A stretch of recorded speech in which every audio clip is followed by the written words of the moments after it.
This video will guide you on how to launch a pop-up page from a symbol.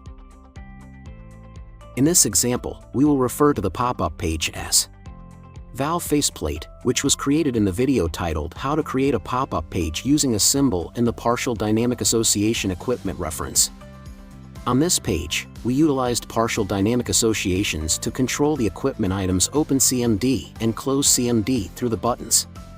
To recap, dynamic associations serve as placeholders on the page, linked to equipment, equipment.item, and/or variable tag references through association cycode functions during runtime. These associations can be either full or partial. Continue with the full technical tutorial at ctiresources.com.my/knowledge-base.